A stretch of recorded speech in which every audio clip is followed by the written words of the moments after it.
Hi everybody, I'm Jerry the King Lawler, and everybody knows that I'm a Cleveland fan. But if you want to talk baseball, you got to listen to One Cardinal, One Cub, and One Beer with Vince and JJ.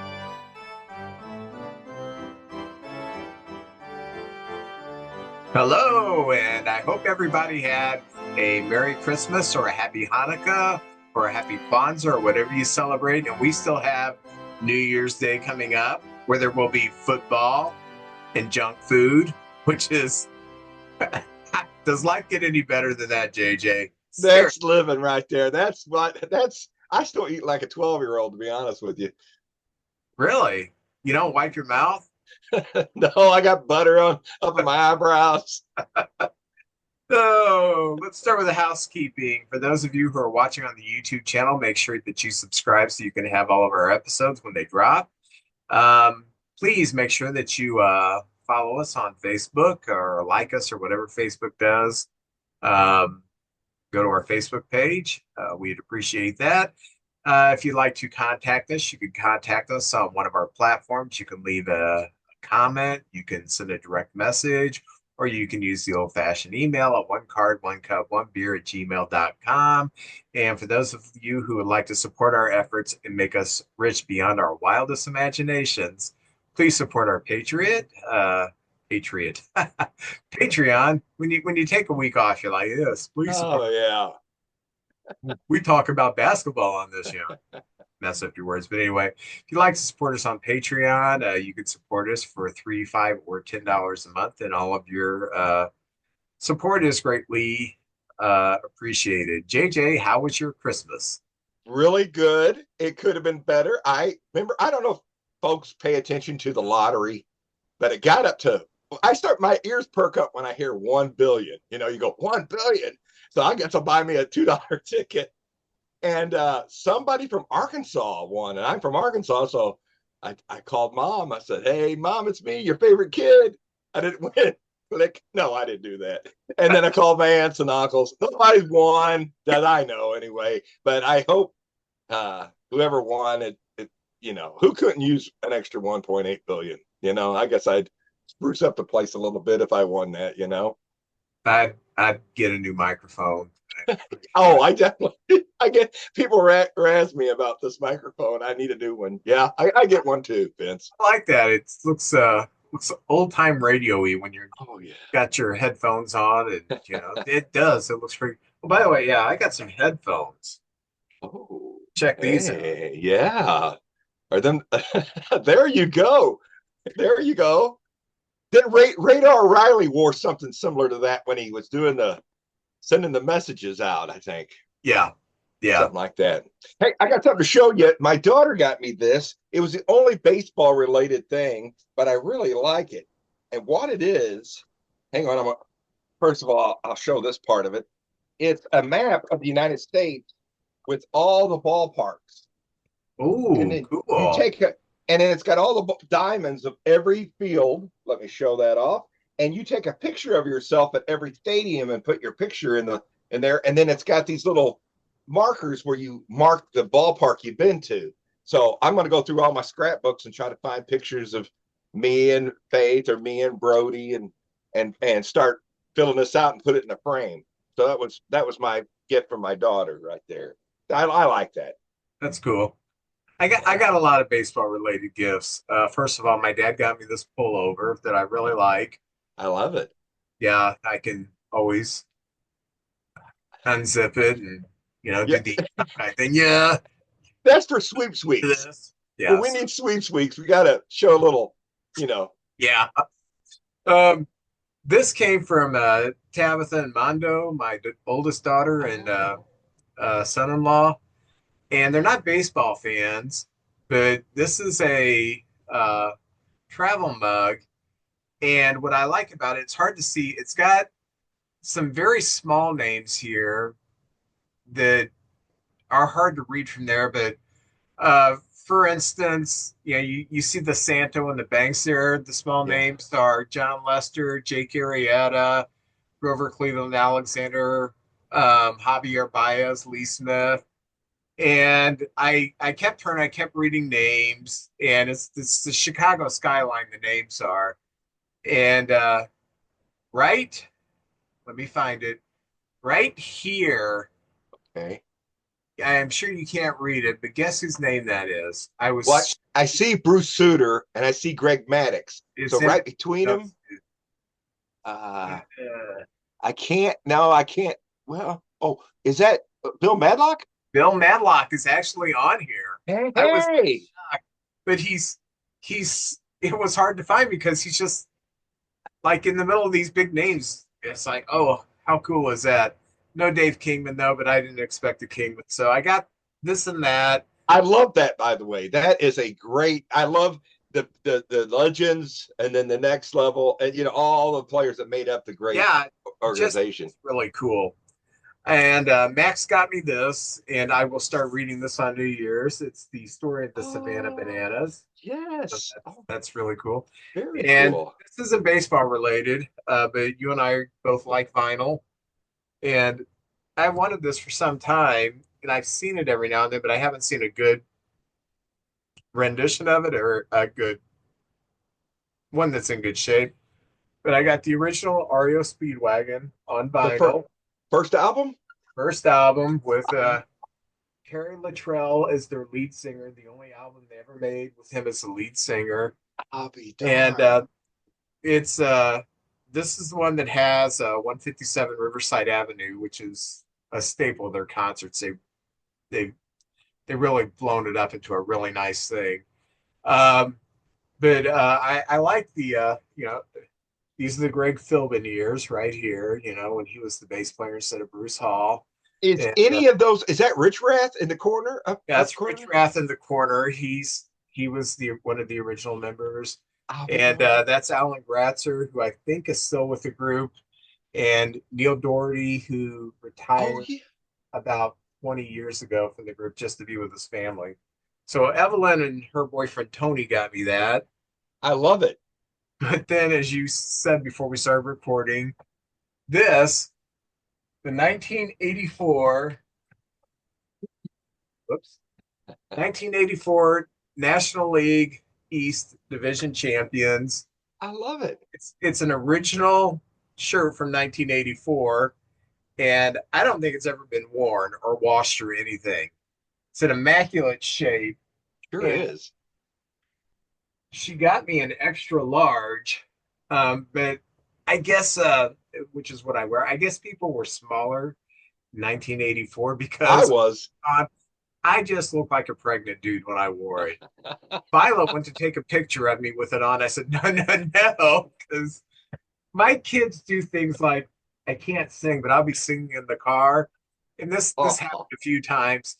I'd be taking the kids to school, I'd be singing in the car, and all of a sudden I'd realize something is weird. And I'd look over and everyone would be in the passenger seat, live streaming me to her friends. Stop it! Stop it! oh So man. yeah, kids are terrible. They're terrible. But You'll remember that the rest of your life, though. Those are the moments oh of yeah. stuff like that. But yeah, Christmas is not about what I get, but I did want to show baseball related stuff in the Oh album. heck yeah! Um, but man, I had a fantastic Christmas. Rebecca and Brendan, this was their year that they go to Brendan's house in Milwaukee, so we didn't see them.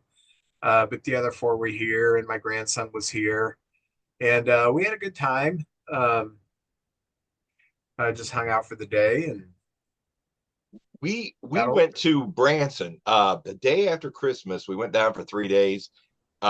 Brody, he proposed to his girlfriend, and she said yes. So we'll see when that happens.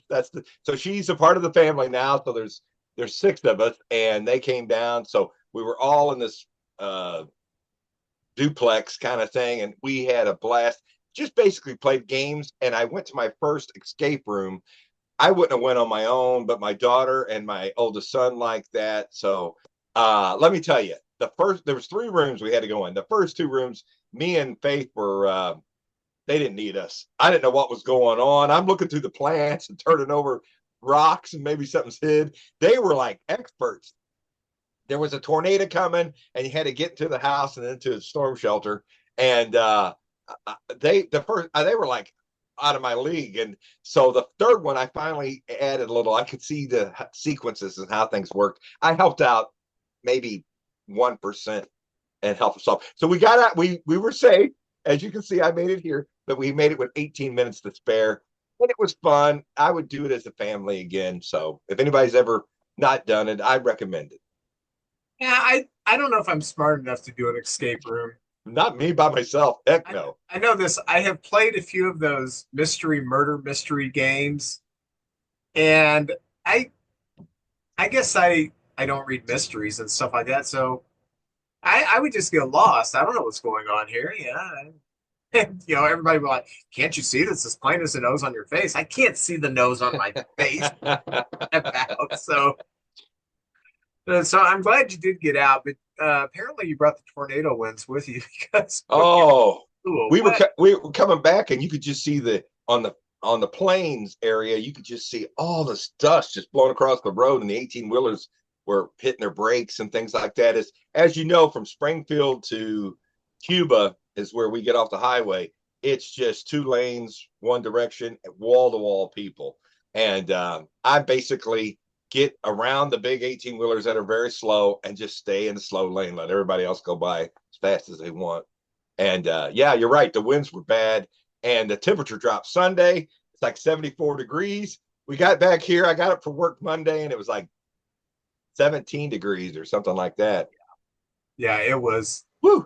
Those of you who are in the Midwest, we had the weirdest weather change. We went from short sleeves during the day to by nighttime, it was below 20. And the winds were just coming in so hard.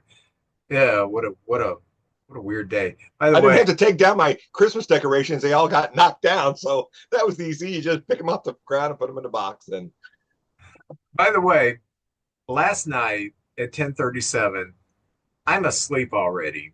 Now, Kathy has COVID. My oh, mother-in-law and I'm sorry. brother-in-law, they have COVID. She got it too. So she's kind of quarantining herself in the bedroom. So Violet, who left for college to go back to college this morning, she was in the TV room sleeping on the um, hide a bed. And so I just slept in the living room on the couch. And I don't know how I didn't hear this. At 10:37, you can see it on our doorbell camera. There is a truck, a full-sized dually, I don't know, three-quarter ton, whatever, they're huge truck, but it's got a trailer on the back of it that has got to be at least 15 foot long. And it's got three big boxes strapped to it. We can't make out the plate or anything, but we live on a small street, and then you you we live on a corner. You turn a right, and it's another small street, and it wasn't made for trucks. I pickup trucks, yes, but I mean, this was basically a small semi coming through here. They made that turn, and they ran over the end of the fence and took that out, which Oh, wasn't a big deal because we were planning on taking that out anyway. That was one of my projects from last year I never got to. So at least 5 foot of it is gone, you know. Knock some okay. limbs off the mimosa there on the corner. Um, but what really made us a little ticked is I know if I made a mistake like that, I would be knocking on the door. I am Yeah. so sorry. I'm insured, you know, blah. And if he or she would have done that, I would have said, "Hey, it's a mistake. It's okay. We're tearing out that fence anyway. It's your Right. lucky day. Have fun, whatever."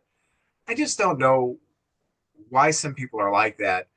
A few years ago, on a real snowy, icy day, we had this old caravan that it was basically I, we have this old Jeep now that we use to haul stuff, but that's basically what it had become. It used to be the family van, and then the kids got older, and then it just became a van that we used to haul stuff. But about 5 years ago, it was snowy and icy, and we hear a knock on the door. And there's these kids like 18 and 20, and they're like, "Hey, very sorry, we just slid into your van. It, didn't hurt it much. We want to show you." And I mean, they dented it a little bit, put some scratches in it. And I said, don't worry about it. It's not our primary vehicle. You know, I just appreciate when people, I guess, take I'm with you. responsibility for stuff. I had a guy, I used to have a car bra on one of my Priuses, and I had a guy at Buckeyes back into it and put a rip in it. And I got out and he got out and I said, well, you tore the car bra. And he's just said, he reached in his pocket and he, here's $20. And I said, whoa, whoa, whoa. I got on my Amazon and I found it. I said, that's $65. And he said, well, I'm not paying you $65. You can't even prove I did it. I said, I'm sitting here and you backed into me. It was obvious you did it and you tried to pay me $20. So you know you did it. And he said, well, you can't prove that I did and I'm not giving you $65. I said, all right, go ahead, leave. I said, there are two kinds of people in this world. There are people who take responsibility for their actions. And then there are you guys. And the guy probably could have punched me because I'm not a violent guy and I'm not going to hit back. I'm just going to cower and cry like a baby. But I was just so mad. I just said, yeah, there's people who take responsibility and there's you guys. Yeah. And you know, Karma's going to get him. Karma's going to get him. I don't know who Karma is, but I hope he's big. So, Yeah. oh, you want to talk about baseball or are we done yet? Oh, yeah. I love to talk about baseball. Vince, I was so missing baseball. I watched a opening day over the weekend. I watched an opening day. Everybody went to bed on a Friday night. I watched opening day 2015, the Royals versus the White Sox. That's how hard up for baseball I am. And it was, they just had won the World Series. And so you got to see all those players. Of course, most of them are out of the game now. That's how the lineups and rosters turn over, but it was so good. Well, no, Salvador Perez was on the team then. Yeah, that guy's a legend. I hope he, he's got a shot to maybe the Hall of Fame. I haven't looked at his stats lately, but he's been around a long time and very successful. He might be a Hall of Famer. We'll have to take a look at that sometime. Yeah, a few more years of popping 25, 30 home runs. He may get there. Heck yeah. All-time great Royal for sure. Yeah. Now the Angels have had another interesting offseason, like they did last year. But this year, I kind of like what they're doing. First of all, it was announced today that the remaining $34 million on Anthony Rendon's contract, they're going to restructure that. So they're going to have more money to pursue a bigger free agent. And I I hope that's the end of Anthony Rendon. Um, and I read an article where someone was arguing that he may want to get back in. I'm thinking, who wants him? He said baseball is not a priority to him, and he's proven that it's not a priority to him because when he has been healthy, he has played terrible. And Yeah. but anyway, aside from that, the Angels, they signed Drew Pomeranz, who, after a few years out of the game, came back and pitched so well with the Cubs last year. They also signed Kirby Yates, who spent last year with the Dodgers as one of their free agent pickups, big name reliever. And Yates battled injuries and had an ERA somewhere in the fives, just did not have a good season. So they signed him, I think, for like I don't know, 4 or 5 billion for 1 year. They signed former All-Star Jordan Romero to a 1 year deal, so that they're collecting arms this year, which I think is a better approach than last year when it was like, we'll bring in Kyle Hendricks and that will straighten out our rotation. Kyle Hendricks, like on the end of his career, no, he's not going to straighten out your rotation. But I do think they have a better plan this year, and I kind of like kind of like that they're at least being active in trying to pull themselves out of this muck that they've been in for, I don't know, 10, 15 years now. Phillies have been busy. They signed Brad Keller, 2 years, 22 million, who was excellent for the Cubs last year. Bye bye, Brad. But he wants to start, and I guess the Phillies are going to look at him and give him a chance to start. He was a starter when he was with the Pirates, and then the injuries piled up. And with the Cubs, he was great out of the pen last year, even closed during the playoffs. So good luck to Brad Keller. The Phillies acquired lefty Kyle Backus from the Diamondbacks, so they're also collecting some arms. Good for the Phillies. The Mets seem to be really in this era where they're poaching Yankee free agents. They uh, they nabbed former Cardinal Luke Weaver, who pitched last 2 years with the Yankees. 2 years ago in 2024, he was great with the Yankees. Uh, Last year he was had some issues, but he gets 2 years and 22 million. And I want to tell you something. If I'm a mediocre ball player, I'm going to the Mets or the Dodgers because even if I don't make the roster, they're paying me big league money. I mean, Sure. they're making people who don't deserve to be getting that kind of money, giving them that kind of money. So Luke Weaver will buy a new house. 11 million for a year for the next 2 years. The Guardian signed former Cardinal and former Cub Sean Armstrong, 1 year, 5.5 million. He never seemed to be able to put it together until last year with Texas. He had a great season. So I guess yeah, and you go to Cleveland and you suddenly become a much better pitcher than you ever were anywhere else. So Cleveland signs him, and I'll be interested to see what kind of a year he has with them. I always pay attention to the Cleveland pitchers because Yeah. They so have some magic thing they do. I don't know. And they don't have a big budget, you know? They yeah, just pick guys, give them a chance. And it seems like sometimes they stick with a player a little too long. But I admire Cleveland. They really, and they always make some good moves. Seems like they know they can't keep a guy. They'll move him, get prospects. They're kind of somewhere between how Oakland used to be and they're kind of like a little higher version of that, I think. But they did keep Jose Ramirez on a friendly contract. He could have went out and made a lot more money, but he's the king of Cleveland, you know. yeah. So I appreciate that. They've He, got some he good players. they have the same rabidness for him that the Cardinal fans had for Yadi Molina. You're right. Um, yeah, you go to a game in Cleveland, and that's their man. You That's their know, yeah. they think he is the greatest baseball player that they've ever had. He's a great one. He is great. Michael King resigns with the Padres. Strange contract, 3 years for 75 million, but he has two opt-outs, so it's basically three $25 million contracts if he wants to keep them. So it's just kind of a weird structure, you know. It's not like after 2 years you can opt out the third year. It's like, oh, you can opt out as soon as you want after the first year. Yeah. Uh, the Royals get Matt Strom from the Phillies for a prospect, and he had a good season last year. Had a sub 3 ERA for the Phils. So Royals, I kind of like the moves that they're doing. Uh, this one is a head scratcher. Baltimore trades forced prospects to the Rays for starting pitcher Shane Baz. Now, in 2024, Shane Baz had a handful of starts and pitched really good. Last year, he was not really, really good. His ERA was almost 5. So it's not the trade that they traded, it's what Baltimore gave up. We've talked on here how Baltimore needs pitching. I hope they see something in Shane Baz that no one else is seeing. And I probably seen him pitch maybe once or twice and really hadn't paid much attention to him.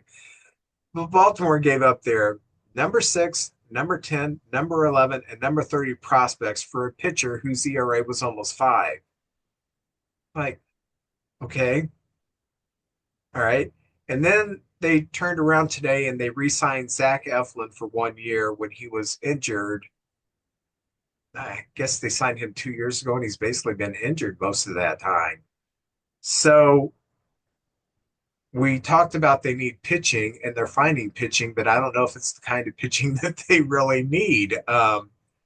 I the year that they went out and they got Corbin Burns and only had Yes. him for 1 year, they're a playoff team, and I thought that they would be in on something more than this. So Maybe something's coming, but maybe they're having problems with people wanting to go out there.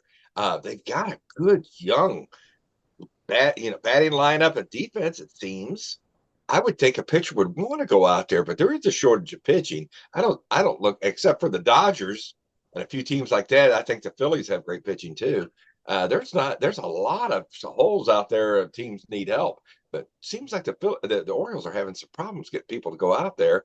And I know Jack Flaherty went out there and didn't do very well, and then he moved on to Detroit, kind of rebounded, and made himself more valuable. Went to the Dodgers, won a World Series, and then went back to Detroit. So they must anyway. He's done much better, but in Baltimore, he didn't do very much out there. So we'll see what's happening. Maybe they got a big plan coming. I hope the Mets do too.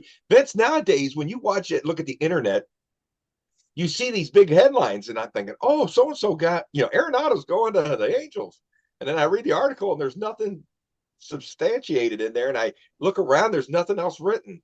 So there's just headlines or clickbait everywhere, and I kind of get confused.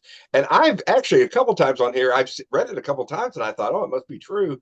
So if it's not on the MLB channel, I'm not believing it. So it's on that. So I might be a week behind everybody else, but I want to make sure I'm telling you guys correct stuff. well, you make a trade for the guy. Okay, I'm just to give up four of your top 30 prospects. That seems like a steep price for a guy who really doesn't have a track record. I'm just like I feel like the Rays said, "Oh, we have Shane Baz, and last year he wasn't that good, but hey, look how good he was in 2024. We expect him to rebound. But we want one, two, three, four. We want these four guys." And Baltimore's like, okay. And I know Baltimore has a lot of young talent, but I just think that that's a steep price for a pitcher who, at this point in his career, is a fifth starter. But Yeah, just potential, really. who listens to me? I do. The White Sox are trying so hard not to lose 100 games, and I'm very appreciative of that.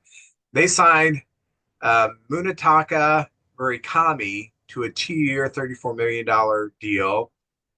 He's been playing in the Japanese Baseball League and power hitter, and he's been one of the prized, I guess, Japanese players who's going to post this year. So they're I he goes there for 2 years. If he puts up numbers and they're not improving, he can go somewhere else. I think it's a good sign for the White Sox. I think it's a good landing place for him um, because he's not landing in New York or Los Angeles or Chicago to where he's going to have all the scrutiny on him. Well, he is landing in Chicago, but The other side. it's Chicago's little redheaded stepbrother. So I shouldn't say that. There are some perfectly great stepchildren that have red hair. The White Sox also signed left-handed pitcher Sean Newcomb, 1 year, $4.5 million. Last year, he pitched for Oakland and Baltimore in Boston, and had a really good season. He had a sub-3 ERA out of the pen, but I don't know if he's figured something out. And the White Sox are thinking, well, we'll see if he can start. If he's figured something out, maybe this is a steal for them. But anyway, I like the move. Not a whole lot of money. And if they tried to start him in spring training and that doesn't work, he pitched out of the pen last year. But rumor has it that they are looking to see if he can start. And I'll mention this one and let you elaborate. The Cardinals deal Contreras to Boston for right-handed pitcher Hunter Dobbins, right-handed pitcher Yoker Fajardo, and right-handed pitcher Blake Aita. What do you think about that? Are you happy with that?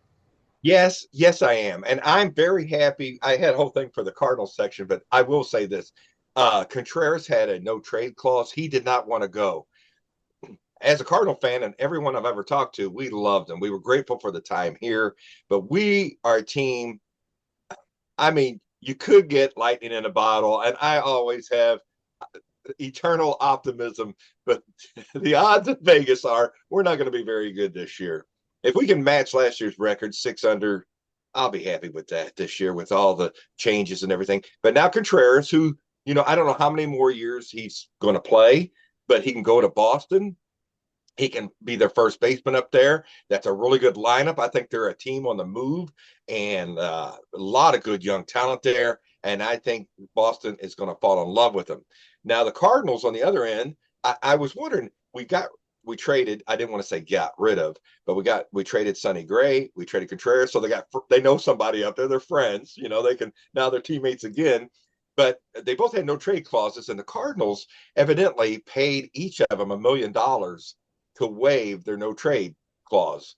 So they made some more money. They're going to go to I think a much better situation. And both of those guys are more towards the, late middle, early ends of their career. They still got some years left. But I'm happy about it. And we're stocking up our minor leagues with pitchers. One of them, I believe, is about ready to, he's got a shot at making the rotation. I remember about a month ago, you said, JJ, who's your start rotation? And I was like struggling to come up with 3 or 4. Well, we got some young guys. I don't know if they're going to stick. And then we got some prospects, and they're very young. I wrote it down. One of them is, I got their ages here somewhere, but they're like 19 and 23 years old. They're very young, 19 and 22. So they'll be down in the minors until Ita. It has been sent to Peoria Chiefs, which is our double A team, and then Palm Beach was the other gentleman who I can't say his name, but he's only 19 years old. A lot of promise. I've heard experts say you just have about 10 players that you really believe in, and 3 of them can make it. That's a pretty good odds right there because nothing's guaranteed. So you just stock your minor leagues. And last year we went from the 19th rated minor league team, which doesn't mean a whole lot, but it's not, okay, we're in the middle, to 9th. Sounds like we're moving in the right direction. So Vince, to answer your question, I'm very happy with that deal. And now Burleson will have a position. Or Von Herrera, who wants to catch this year, he also can play. Well, he can learn some first base. I know it's not as easy as it sounds, but we got to have his bat in the lineup somewhere. So it gives us a little more versatility in our lineup. And Contreras, who I just absolutely love him. But I think it's a good move. And this reminds me of Dallas Green when he went to the Cubs, where he brought some Phillies players with him. Whitey Herzog, when he was with the Royals and came to the Cardinals, he knew I want these guys on my team. He brought a little Royals with him. Tony La Russa, when he came to the Cardinals, he brought a lot of the Oakland A's guys with him. So this kind of reminds me, because it seems like we're doing a lot of trading with the Boston Red Sox right now. So Yeah. I'm happy, Vince. I'm happy. Maybe this will pay off here in a year or two. Yeah, and and I know we're going to get the Cardinal news, but I'll just say this: with the Cardinals, I'm not sure how bad they're going to be. What I do know is that Burleson and Carlson and Victor Scott and the Mason Wynn. shortstop, Mason Wynn, Yeah. McGreevy. These players were all a year older, so you can expect them to be a little to a lot better. There may be 1 or 2 that regress. I don't see it. I just think they're at a stage in their career where they're going to be a little bit better. So we will see. The A's acquired Jeff McNeil from the Mets, and the Mets also, besides giving them Jeff McNeil, gave them $17.75 million to help pay Jeff McNeil. And this is another head scratcher. The Mets gave up McNeil, former All-Star, almost $20 million, gave that to the A's for a rookie ball prospect pitcher. Rookie ball. This guy may throw like Sandy Koufax or Jose Fernandez or one of the greats. I'm not paying a guy in rookie. I'm not. I know that's too. Pitchers' careers can get derailed so quickly, even in the low minors, get an arm issue, and you never see them above maybe double A. I just think to say, hey, we are so displeased with Jeff McNeil, you can have him, and we'll give you almost $20 million to help pay him. And we'll take someone from rookie ball who's probably 19 years old. I don't get it, but maybe that's one of the reasons why Mets fans are a little. Oh, they're having a hard. They're falling apart right now. You see them all over the internet. They're like, "What are we doing?" Yeah. I have no clue. And McNeil will be a perfect fit. He's a veteran. He's won a batting title. Be playing second base next to Wilson, and I mean that they got an incredible first baseman. And the thing I like that they also are doing is they took Tyler Soderstrom, a 24-year-old who had a real good year last year, and gave him a 7-year contract. And it's a very nice contract, but it's got incentives in it too. And I like that for the player. So the team says, hey, you're going to make this for 7 years, but if you can do this, you can make maybe 35 more million over that contract. And so good for the A's. And by the time they hit Las Vegas, Vince, that could be a force of a team. They're putting together a good young team over there. Yeah, the contract for Soderstrom, 7 years, 86 million, with a team option for the eighth year. So if he hits all the incentives and he gets the eighth year, it's going to be 8 years, $131 million. Last season, he did hit 25 bombs, drove in 93. But what impresses me most in today's game, this is a high batting average. He had 276 last year. So and a catcher outfielder. That's a nice combination to have right there. Yeah. So very good there. The Mariners signed former Boston outfielder Rob Refsnyder to 1 year. So that will give them a little bit of outfield depth. And he's kind of made a pretty decent living being a fourth outfielder. So very good. This kind of surprising. The Marlins signed Pete Fairbanks 1 year, $13 million to close for them. And I thought Fairbanks at his age, I think he's like 31, 32, just coming into his own and having such a fantastic unhittable year last year. I thought a team in contention, that would be one of their targets. But I guess most teams are not willing to pay a closer that kind of money anymore, especially a guy who's on the other side of 30. So I guess that scared some people away, but I'm just surprised. That's a big contract for Miami for a closer. Well, Vince, there's been teams, and the teams I call them the ones that don't spend much money. You know who we're talking about. But if it's just that contract, by the time the trading deadline comes up, you don't know what the teams that are in contention, how their bullpens are doing. Is there an injury? Did something go wrong? Did this guy fall apart? And that could be a big trading piece for him too. I think it's a no-lose situation, as long as he stays healthy. Because I've seen a lot of teams do that. Chapman is a guy who seems to get passed around the league. Somebody will give him a 1 year deal, and it seems like he always gets traded at the deadline and helps somebody get to the World Series. And he's 64 years old now. He's amazing. I gotta find out what he's drinking. The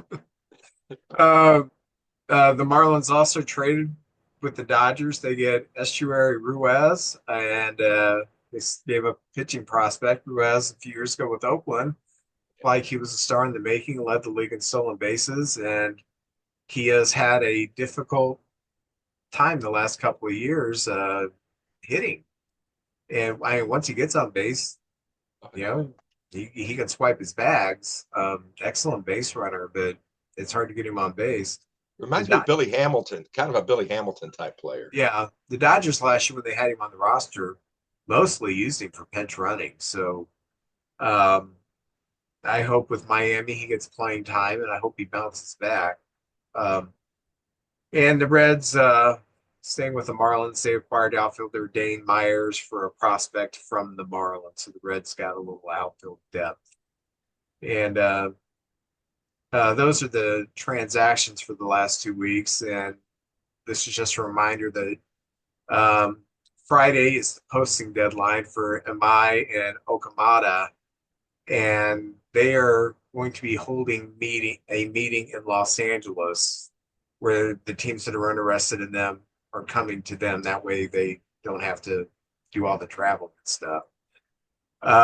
The Cubs have a high interest in Amai. I know that. And we, particularly with Steele not going to be pitching for the first few months, we need another starter. And this guy, if you watch the videos on him, he looks really good. So I don't know if he's, quite a Imanaga. I don't know if he's a Kodasenga. I don't know if he's a Yamamoto, or I don't know if he's one of these guys who doesn't make the roster.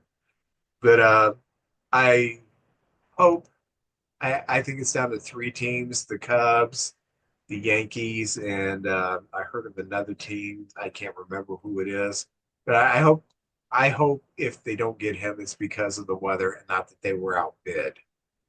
So What I'm loving about this, Vince, is you're seeing teams like the White Sox, the Pirates, and the Reds, who usually here lately haven't been making a whole lot of moves, starting to make moves. I mean, uh, little moves, but to improve their team and get better. I heard the name JJ Bleday with the Reds. That was a real recent one, going to be an outfielder there.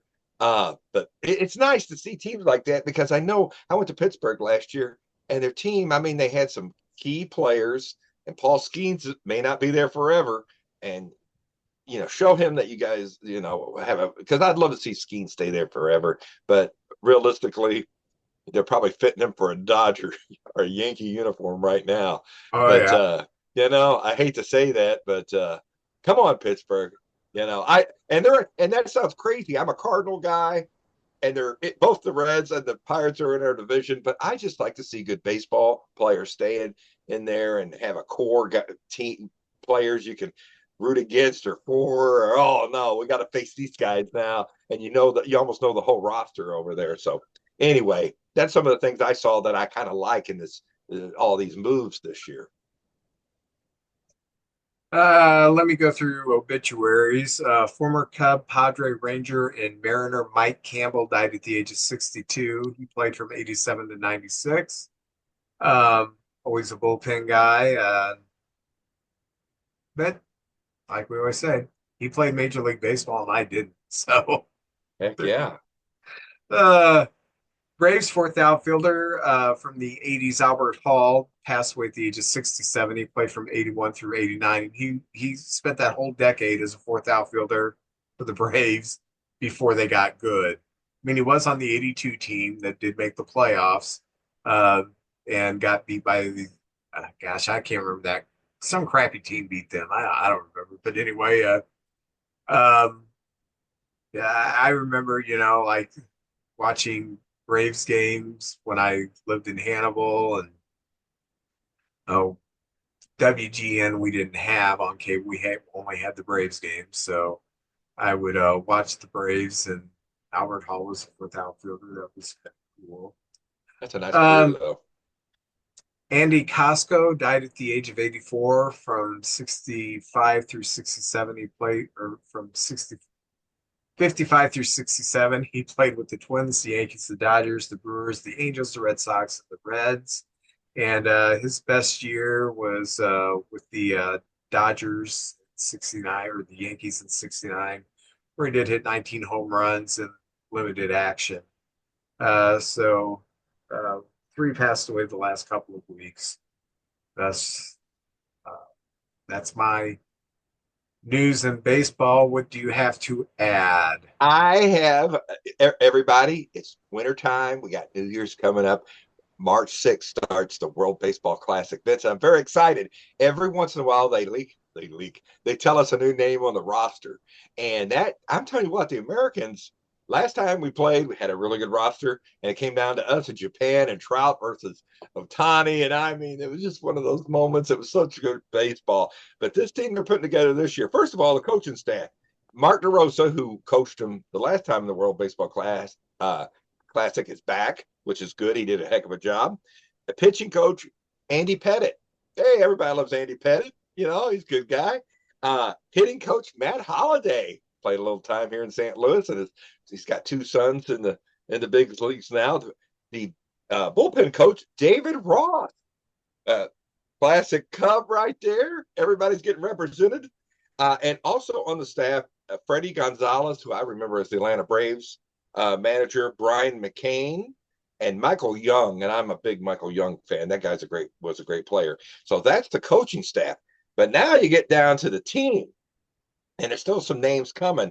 But they have two catchers, Kyle Riley and William Smith of the Dodgers. My gosh, you can't get two better catchers than that right there. American ones. There's some other catchers out there. I always think of Salvador Perez, but technically he would play for another team. Gunnar Henderson, Bryce Terang from the Brewers, Bobby Witt Jr. I love Bobby Witt Jr. It's going to be fun watching him.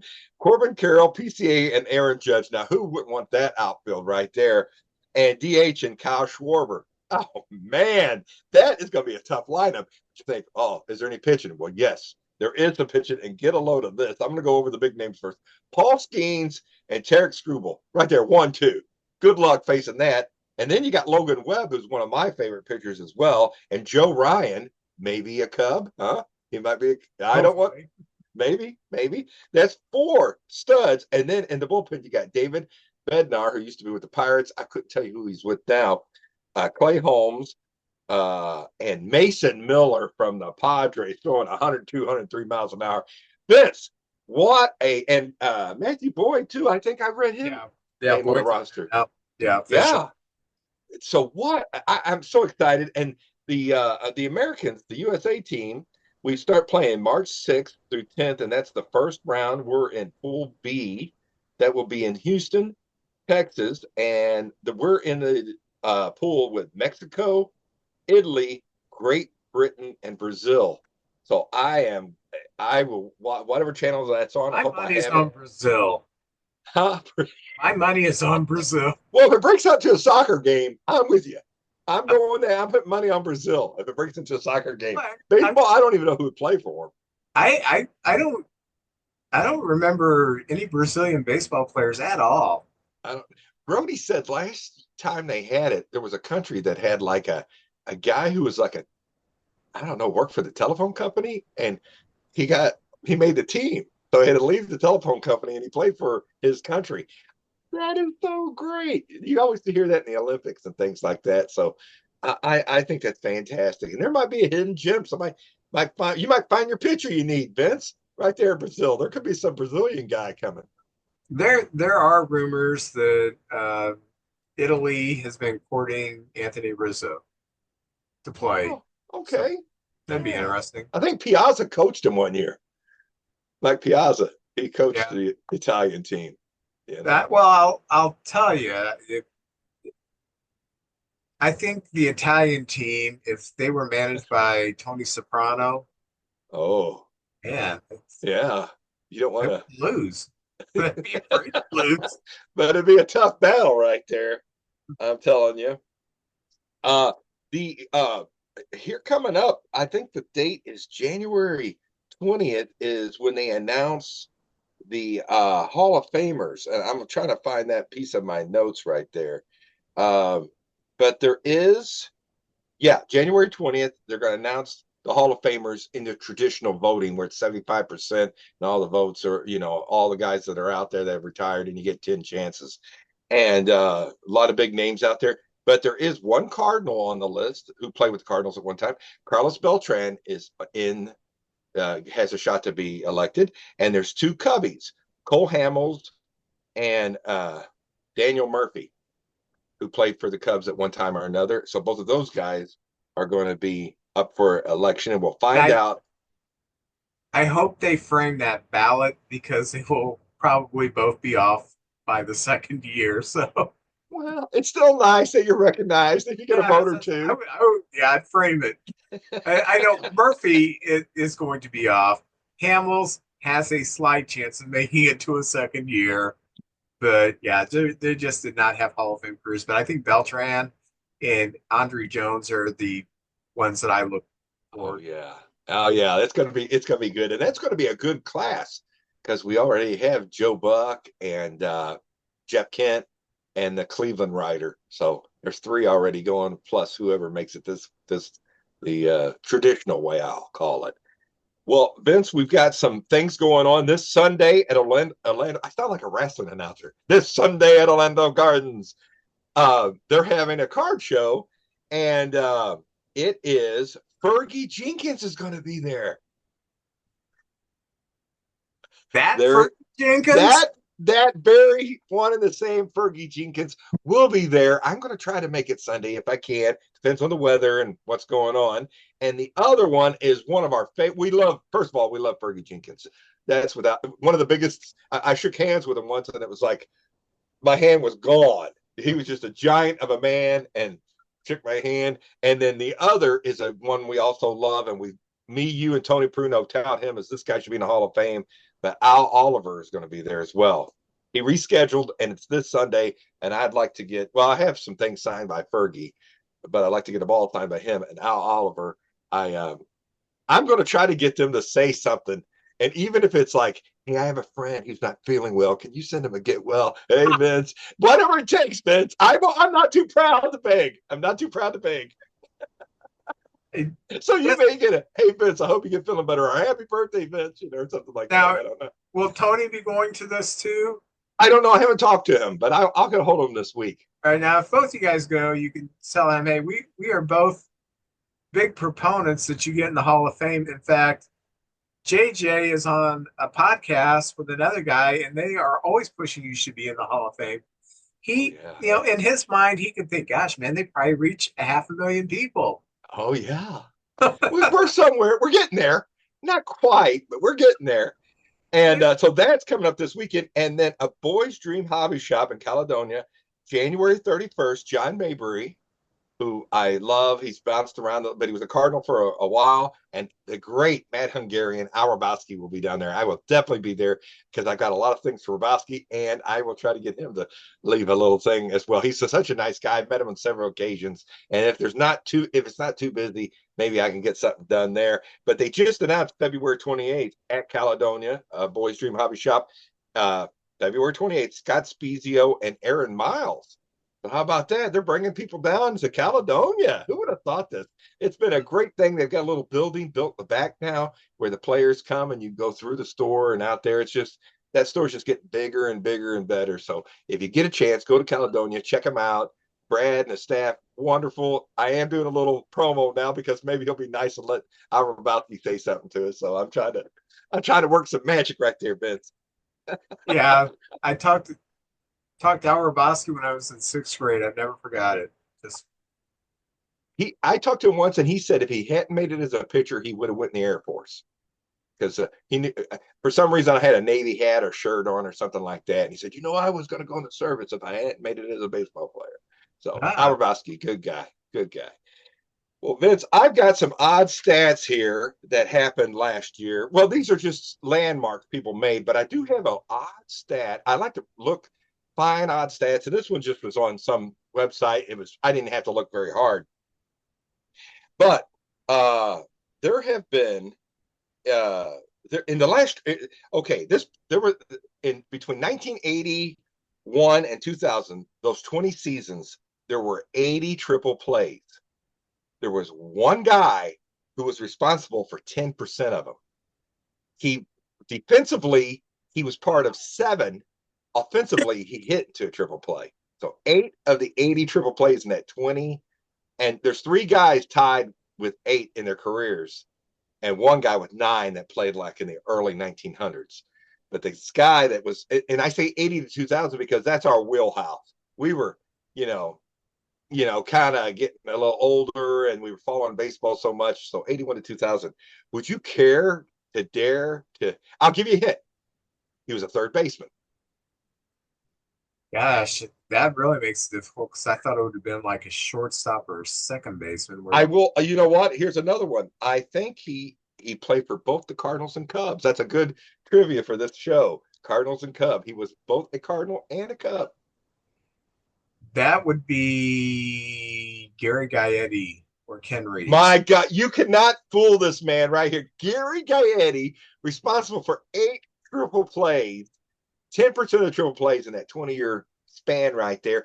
Defensively 7, offensively hitting the 1.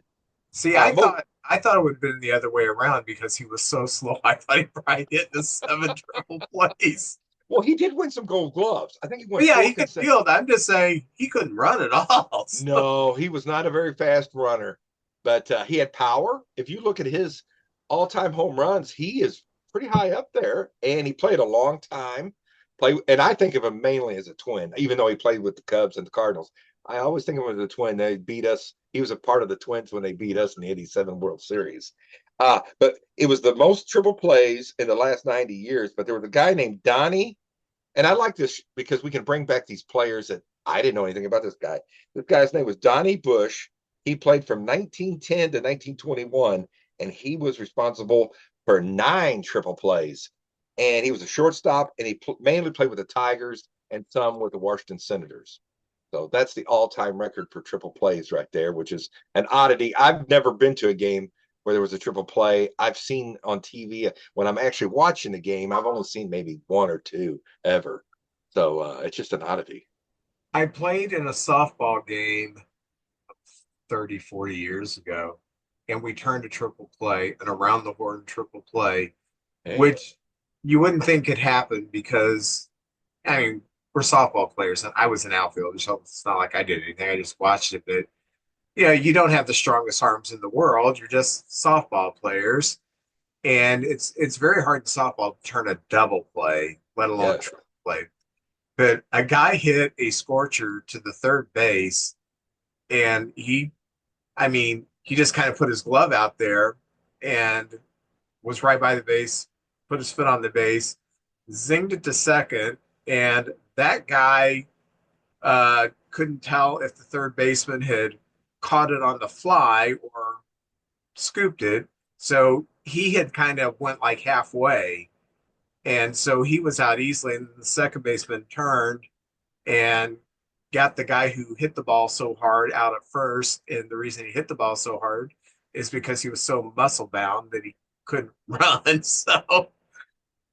So yeah, I that's the only, playing little league, high school ball, anything. That's the only time I've ever been around to see one. So oh man, I've never been a part of one, but I've seen the Cardinals pull one. I think Cardinals hit one too of games I've actually watched, but it's just so rare. uh, It's a neat thing. But Gary Gaetti, man, that's a name from the past, and I've met him once. Very nice guy, by the way. let me tell a real quick story for those of you who play Stratomatic baseball.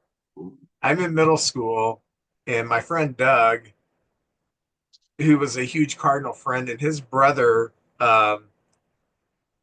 Chris, who by the way is a comic, uh, but he's not like us. He actually makes a living at it. But anyway, so Doug and Chris were playing Strat, the Cubs against the Cardinals the night before, and um, the Cardinals are barely winning. I don't know the whole thing, but the Cubs had loaded the bases with nobody out in the ninth inning, and so Chris is thinking, okay, I'm gonna tie this, maybe win it, and he rolls his dice, and he got into line out into as many outs as possible, so he ended the game by lining into a triple play.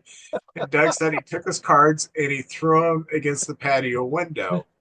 Okay, so for lunch that day, Doug took me to his house, which was really like 100 yards from the school, and everybody had open campus when I was growing up. Nobody cared where you Yeah. went.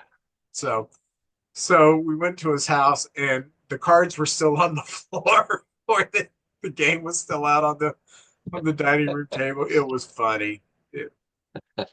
But yeah, line out to as many outs as possible. Oh man, that's a rough one. I've never played Stratomatic. I played Pursue the Pennant, but my wife thought she bought Stratomatic for me, but it was a different game, just a generic baseball game.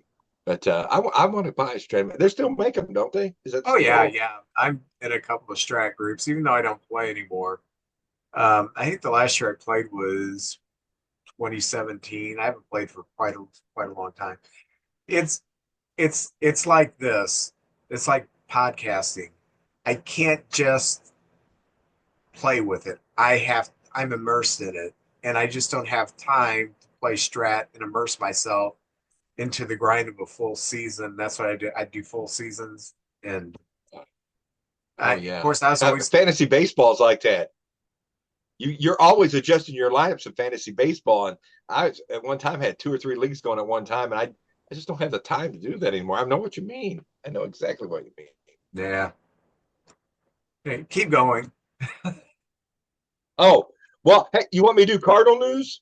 Want me to Oh, start with some Cardinal news? are we to the card? Well, Let's. I got a big section on landmarks, but it might take a while, So I was like, I could do that next week or something like that. I'll run through them kind of quick though. Let's see. Uh, Spencer Strider has 500 Ks and he did it in 334 innings, which is pretty amazing right there. And this guy, I don't know if he can stay healthy, but he could put up a lot of numbers there. Juan Soto, most walks before the age of 26.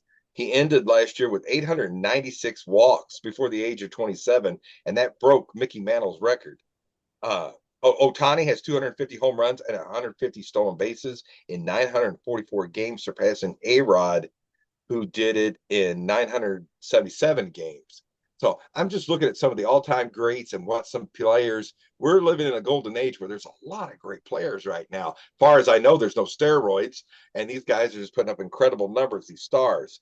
Matt Olson had 700 consecutive games played. I did not know that. Now, when you compare it to Cal Ripken Jr., like, well, that's 700 games. I don't care. 162 games in a season. That's a long time. Yeah. And he is the 12th longest in Major League Baseball history. And in the division era, he is sixth. You got Ripken, then you go Garvey, Miguel Tejada with 1,152, Pete Rose 745, and Dale Murphy with 740, and he's at 700. So this year he could pass Dale Murphy and Pete Rose into fourth all-time since the divisional baseball, and that's 1969 when that started. Clayton Kershaw did finish his career with over 3,000 strikeouts, and he's 20. He's the 20th to have made it, and only 2 other players did it with the same team, and that is the great Bob Gibson. Yeah. Yes, and the other was Johnson. Look at that, Vince. Look at you. Yes, Walter Johnson, Bob Gibson. Very good. We can't get nothing past. I'm going to come up with trivia one time. I mean, I have to come up with some so wild that nobody in the right mind would know it. He might still get it. Aaron Judge hit his 350th home run this year. And he did that his 1,088th game.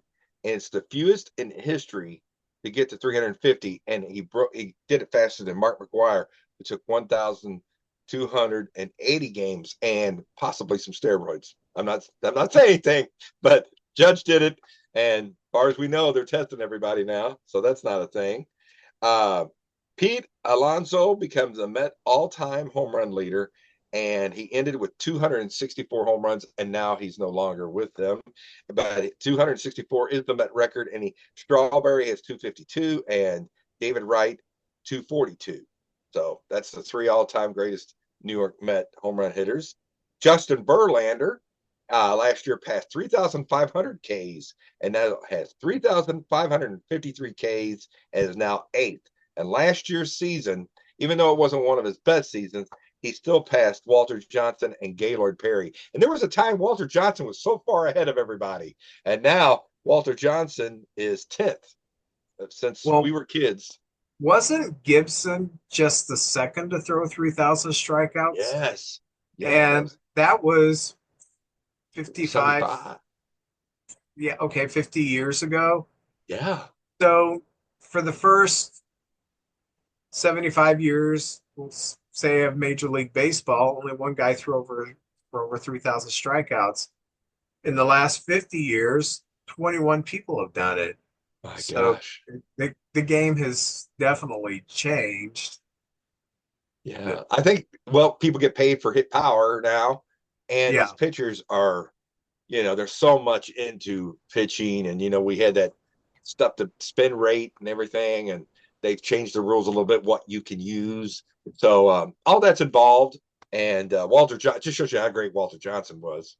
And but man, we're seeing a lot of great pitchers right now. Mike Trout, his 400th home run, 7th player with 400 home runs and 200 stolen bases. before 35. And the other players, Alex Rodriguez, Sammy Sosa, Willie Mays, Hank Aaron, Barry Bonds, and Reggie Jackson. I saw Reggie Jackson's name on there. I didn't know he had that many stolen bases. I thought Reggie was just a power guy. Hmm. Maybe that's I'll go back. I looked up a couple spots and seen that name on there. And of course, Kyle Riley. We can't talk about 2025. I think of 2024 as the Otani year with the 50-50. And last year, to me, it was the Kyle Riley year. He set all kinds of records for switch hitters and catchers. 42 home runs as a catcher and 54 as a switch hitter. Uh, but I know he hit 60, so I don't know how that came up. 40 anyway. He broke all kinds of records. A 60 home runs, first catcher to do it, and then most as a switch hitter, and most from the catching position. So anyway, congratulations, Kyle Riley, and I'll be excited. It's going to be hard having a year like that, Vince. You think, how can he? Anything he does, if he just has a good year, people are going to say, "Oh, this guy's a one-trick pony," something like that. But man, what a player this guy is, and I look forward to watching the rest of his career. Yeah, I saw George Foster uh, years ago in an article in Sport Magazine when he went to the Mets. He was saying, I hit 77, I hit 54 home runs, 52 home runs, something like that for the Reds. The next year, I hit 40, and there were people who thought I was lollygagging, and I heard comments all the time from the stands. Eh, Yeah, sometimes you're a victim of your own success. Yeah. Brett hit 390, and then I think he hit like 330 something. And people were like, "Oh my gosh, this Uh, guy he's not the player he used to be." Reggie Jackson stole 228 bases over his career, He did something. including a high of 28 in 1973. I would have never thought that unless I read that or heard you say that. I would have never thought he had 200 stolen bases. There you go. There you go. So we learn something every day. That's it for my baseball news. Okay. Just to bring a few things up with the Cubs, they have signed first baseman Tyler Austin to a one-year contract, 1.25 million. From 20 through 25, he's been with the Japanese Baseball League, and where he has slashed 293 with a 377 on base percentage and a 568 slugging percentage for an OPS of over 900, and he's hit 85 home runs. The problem is he's had trouble staying healthy. So he played previous to that in the 2010s in the major leagues. I think he's 34 years old now. And this is just nothing but cheap insurance for the Cubs. Last year, Michael Bush uh, platooned with Justin Turner. And this year, they've said that Michael Bush has earned after 34 home runs, he has earned the right to see if he can hit left-handers. So I don't see this guy playing much unless Bush just Injuries. cannot do anything with left hand. We have brought back Caleb Thielbar. He's 38 years old, but last year he had a tremendous season for us. Um, he was that guy who would come in the sixth or the seventh inning and just put out a fire. Boom, it'd be out. And his curveball is still wicked. It may be the best in baseball. Um, it's just it's got such a tight break to it. It's very difficult to square up. So glad to see him back. And like I said, we're still looking for a starter, and it'll be interesting to see if we do get a Mai. But if a Mai falls through, I do like Mackenzie Gore from Washington. Um, but the news is that they're asking for the world. I think for Mackenzie Gore, Matt Shaw, and a prospect like Kevin Alcantara would be fine, be sufficient. Um, if you do that, then you better make sure you sign Alex Bregman. and the Cubs are in on Bregman again this year. Better make sure you sign him so you have someone at third base for the next few years. I wouldn't care if I would like Matt Shaw to stay, but if they trade him for a prosper or a better player or a player that I think will help them, I would rather see us depart from him, especially being you have Bregman, who wants to come to Chicago, by the way, as a free agent. We haven't spent a ton of money on free agents since Dansby Swanson. It's been like 4 or 5 years ago. So we need to do something. And then there's the Zach Gallen that I just don't like. Right? It's Zach Gallen, Zach Gallen, Zach Gallen. Boy, when I see the ERA climb over the next few years to the point where it's almost 5, I don't want the guy anymore. Sorry. You know Yeah, who no, might want him? Jeremy Connor. Jeremy Connor might want him. We'll see. Yeah, he takes all the lost souls. He helps them all out. Okay. This is our last show of 2025. Thank you all for joining us.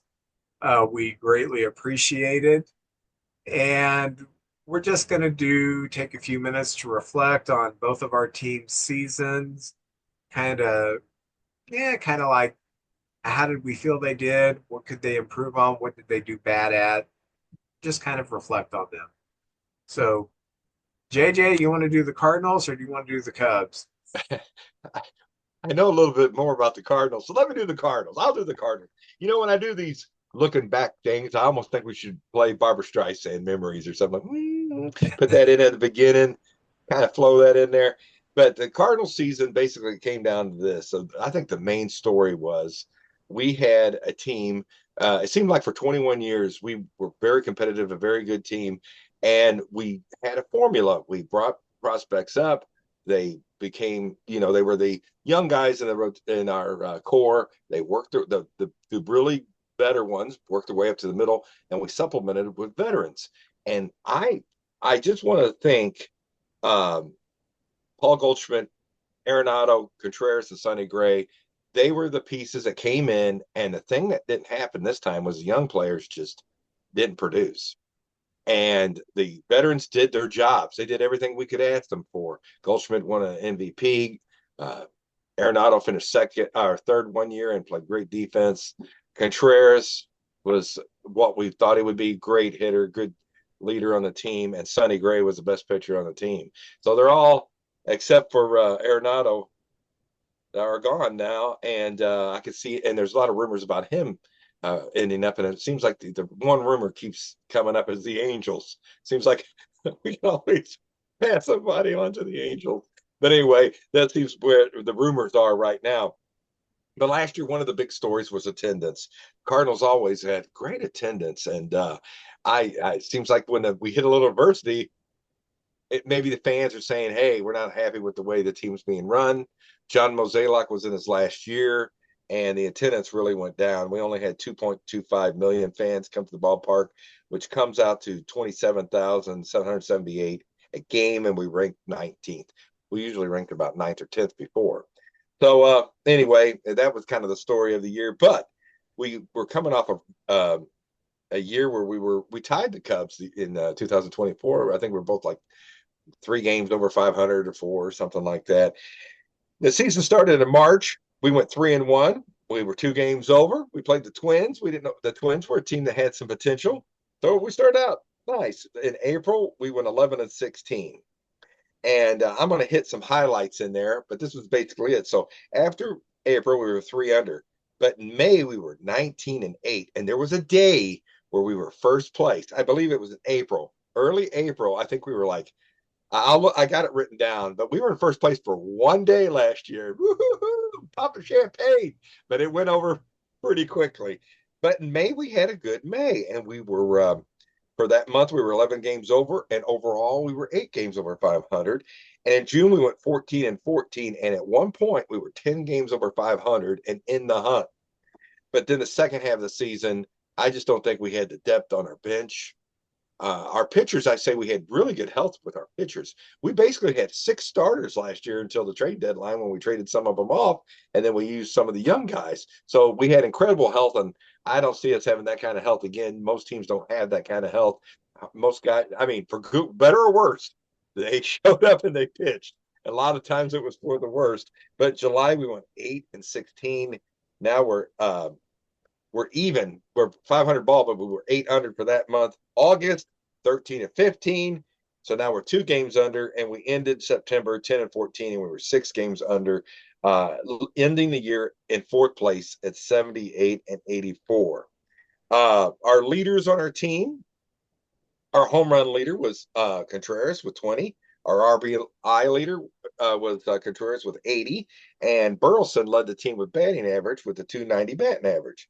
And then on the pitching side of things, Sonny Gray got 14 wins. For a team that only won 78 games, 14 is pretty darn good. He had 201 strikeouts. In the 2 years he was here, he had 200 strikeouts both years. And ERA, it was Leahy with a 3.07, which is for leading a team, that's not all that good. But some of the things that caught my eye was Ivan Herrera in April had a 3 home run game. And no Cardinal catcher ever had 3 home runs in a game. And Herrera is going to be, he's a young guy, and it looks like he's getting better and better. He wants to catch, but now that first base is open, maybe that, because he pretty much DH'd last year when he was healthy. And we need to be a little more versatile. If he can catch, that would be great to have him catch with that bat in our lineup. He showed that he can handle big league pitching last year. The Cardinals, when in April we had a 1-5 road trip, and the only game we won was against Paul Skeens. And there's something about the Cardinals and Paul Skeens. We have trouble against everybody. Kyle Hendricks slices and dices and stuff, but Paul Skeens, we have a winning record against him, and for some reason he has trouble against us. I think it's pure luck. Next year they can all turn around and go the other way, but I will take it for now. We had a lot of, I'm not crying and boo-hooing about nothing, but the Cardinals had a lot of rain last year. We played a lot of double hitters. And for a team that's not very deep, that really caught up with us. We did win a couple, but we lost a couple too in there. And I don't know, for a team that's just not very deep, that's kind of a rough way to go. And with the schedule the way it is, sometimes you got to play a double hitter right then and there because you're not going to see that team. And if you have a day off, you'll have to fly to that city and play them.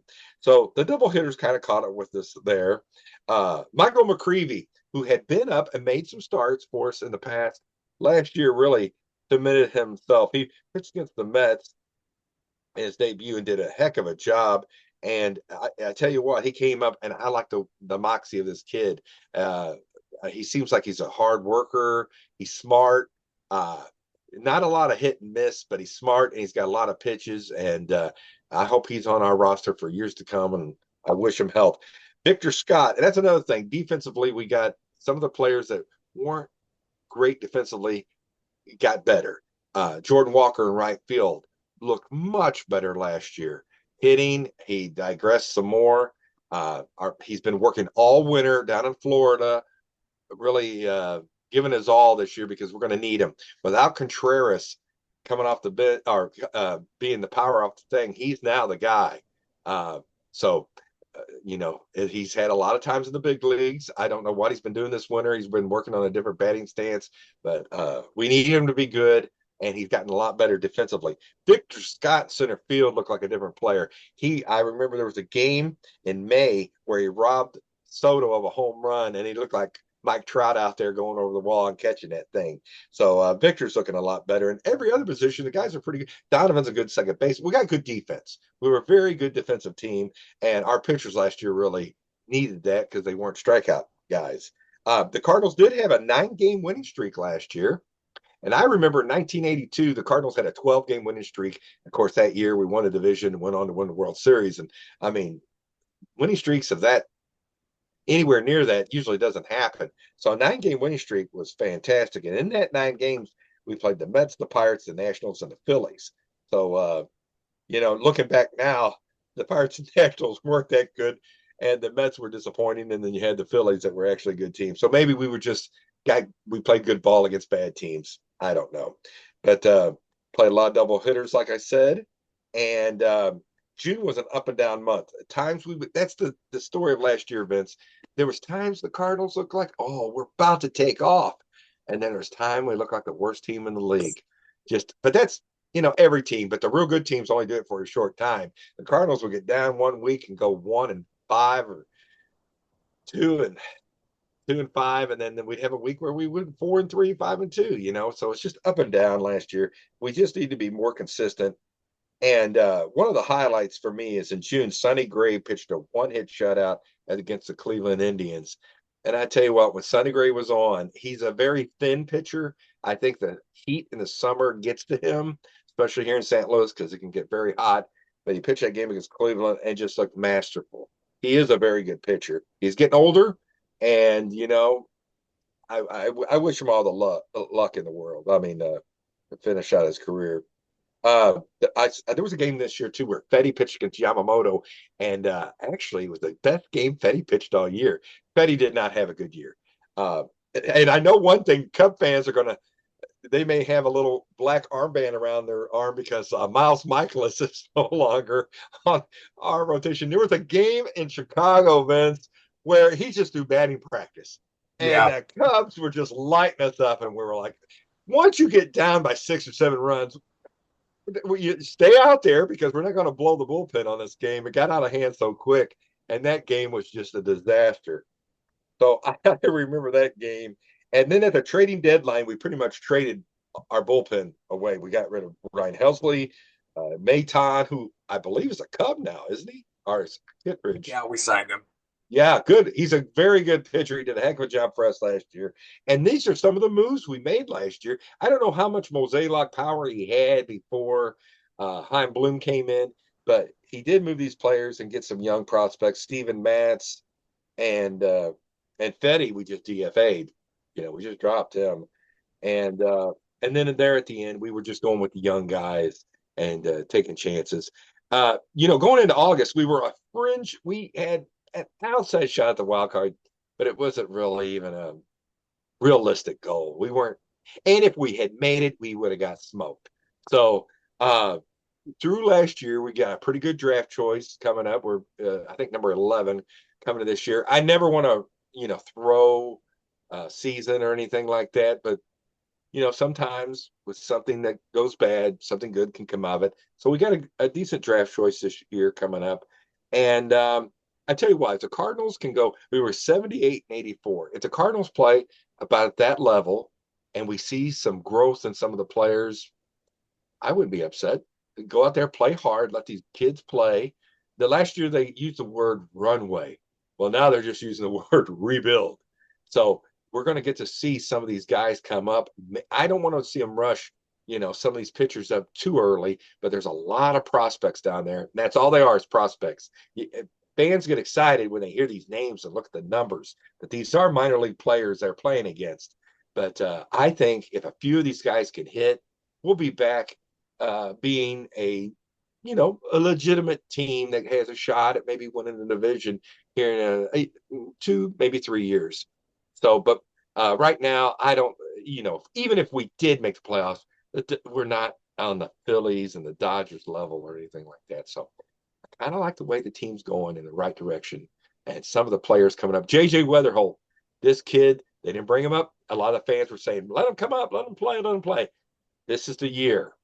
And there's so many rumors about Brendan Donovan. Of course, they don't want to give him away. They want to look for the best deal. And I've heard a lot of different teams very interested, but, Bloom wants to get the most he can for him. And I heard the Giants and Seattle Mariners are the two teams that are really interested. So maybe in the next couple of weeks, we'll hear something there. I don't want to see him go. He's 28 years old, but we do have some young players coming up that need some playing time. And again, he's another one of those guys. I wish him all the best if he does go somewhere else. And Vince, that was pretty much it. Defensively, we got much better at catcher and other positions. And we had a Gold Glover in Mason Wynn. Congratulations. We had a Silver Slugger in Alec Burleson, and a new one, a utility Silver Slugger. Guy played multiple positions, and he does play a good first base and outfield, both corners. And then Brendan Donovan made the All-Star game. We had one representative And he also gave us Brendan Donovan, and he was very deserving and did well for us there. So that's basically the year and things that are coming up this year. And I'm excited. I'm excited about every year though, Vince. So that's not saying a whole lot right there. When the year started for the Cubs, I'm a little excited because we traded for Kyle Tucker. And we it was a good plan because Suzuki, I don't want to say he's a bad outfielder. He will make a mistake sometime during the season at a big moment though. So Kyle Tucker, Gold Glove winner, World Series champion, puts up great numbers. So I was excited about that. And I was a little excited that we at least attempted to upgrade the pitching with getting Matthew Boyd, but that was a gamble because he'd been injured and he put together a last few weeks of the season of 24 and pitched in the playoffs and did good. So we took a chance on him. So I had cautious optimism when it came to Matthew Boyd, but I liked the moves that we did, and I thought, okay, the only place I want to plug is third base. And we were in on the Bregman. It looked like we were going to get him. And then Boston swept in and said, no, we'll add another year of what the Cubs are. And he signed with Boston and they gave him the opt out. So now he's back being a free agent. He wants to come to the Cubs. So we'll see if that happens. But if we weren't getting Bregman, I was worried because Matt Shaw was going to play third. And he'd barely played in the minor leagues, third base. He didn't play it in college, the middle infielder.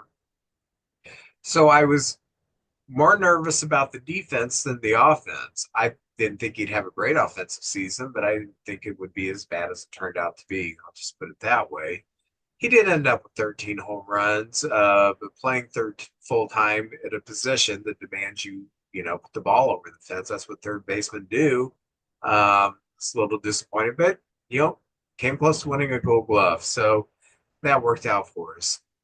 Um, what I really liked is that we opened up with some bullpen problems and we didn't do what we did 24. We didn't take 2 months to fix them. We had them fixed basically by when May started. So I felt like Council did a much better job managing with urgency in his second year.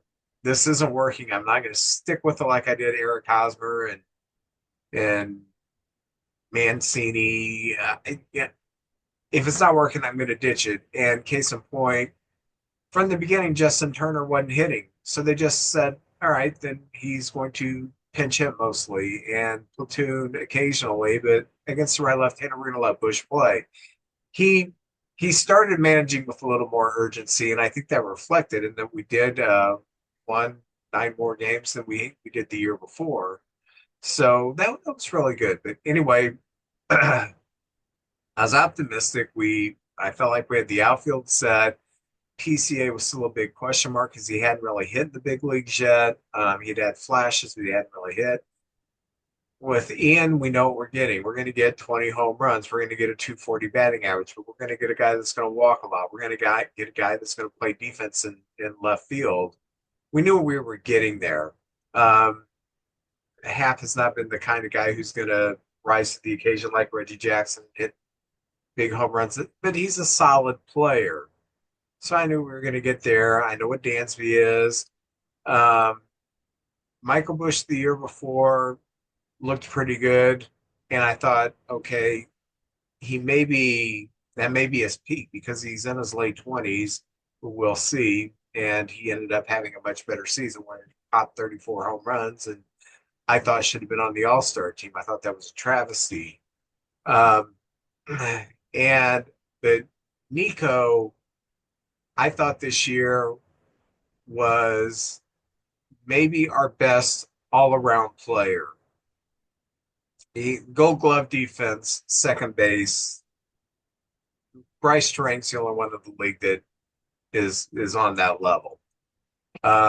Just a tremendous defensive second baseman. But hitting wise, he hit 370 with runners in scoring position. He doesn't strike out. I mean, he's not going to hit you the 3-run home run with runners in scoring position, but he's not going to strike out. I don't think he hit his first home run. We were well into June last year.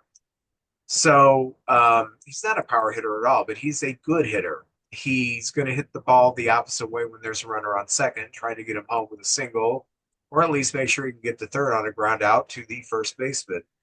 He knows how to play baseball. He's a throwback player who knows all the nuances of the game. And last year, it just culminated in what I think has been his best year so far. And once again, in the offseason, I'm still hearing people say, are we going to trade Nico? And last year, I kind of got on that train for a little bit. Then I thought, why? There's no reason to trade him.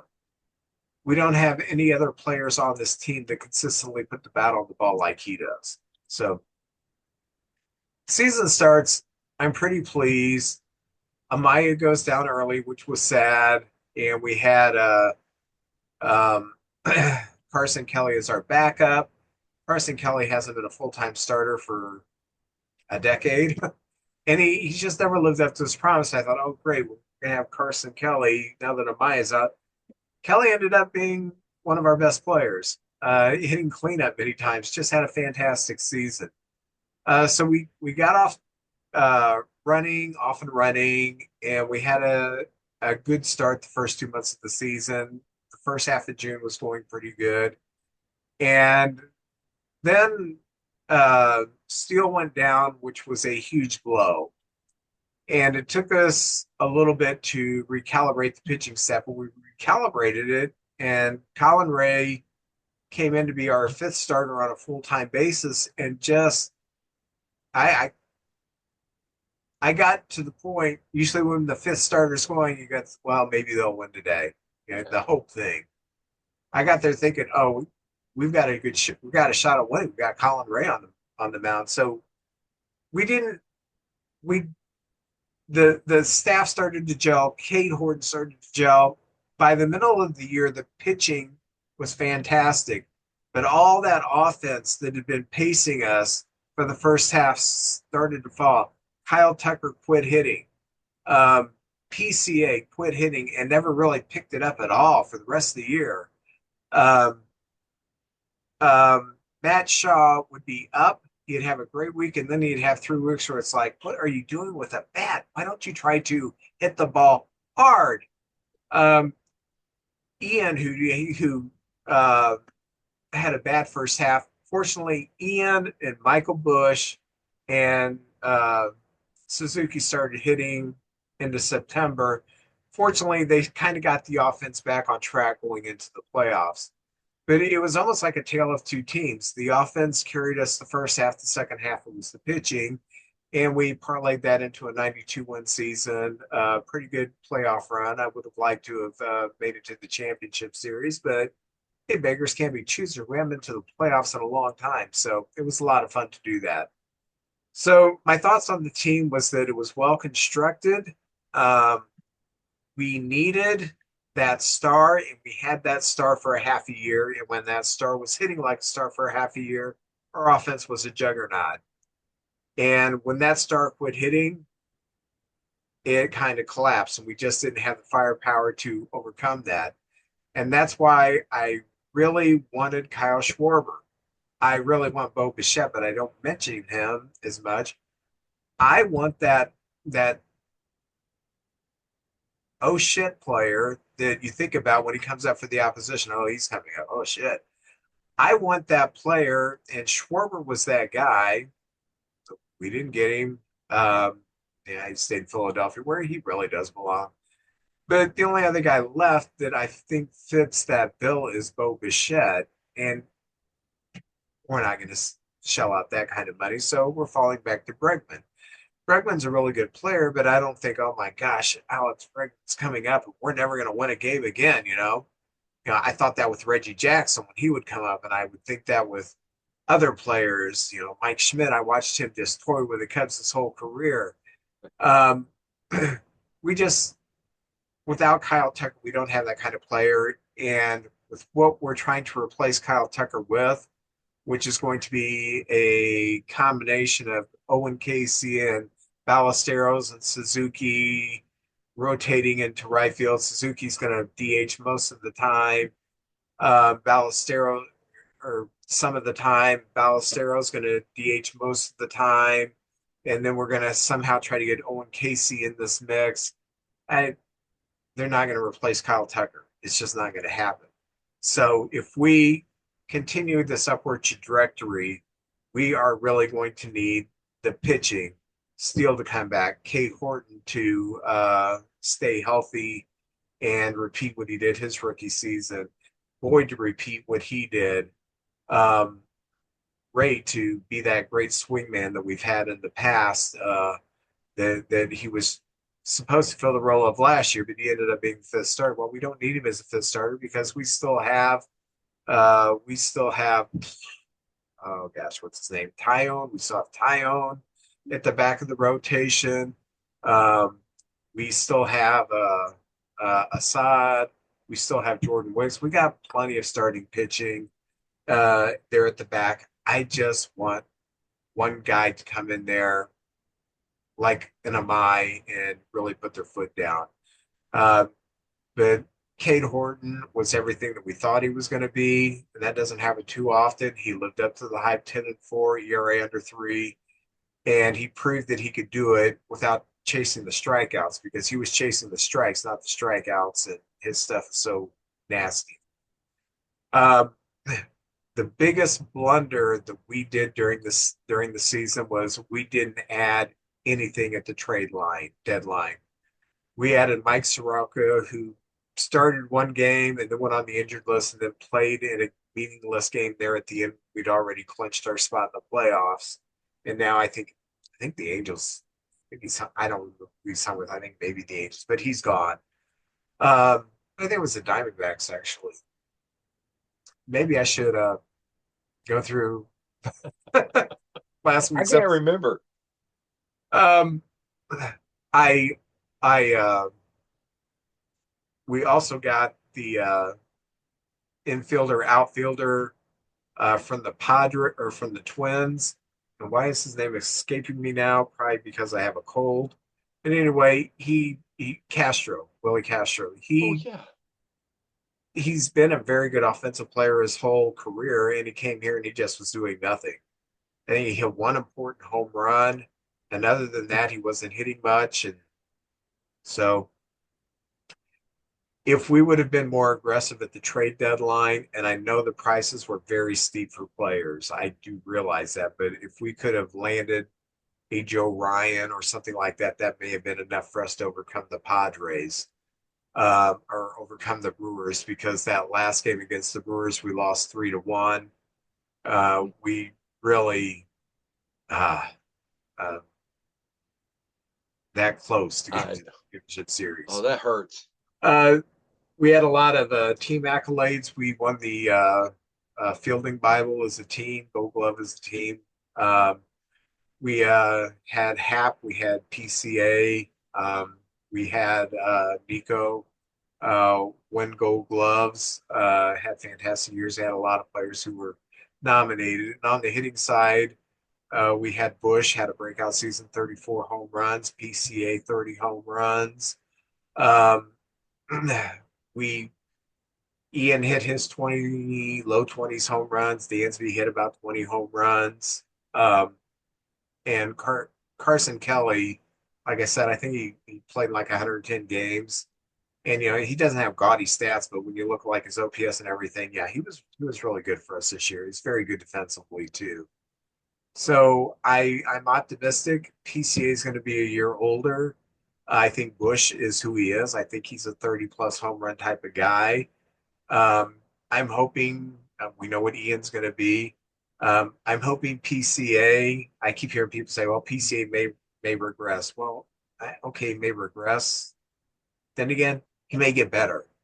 I think the problem with PCA was he has such a high motor, and you've got to schedule him days off, because I think at the end he couldn't catch up with the fastball anymore. He was so running on fumes.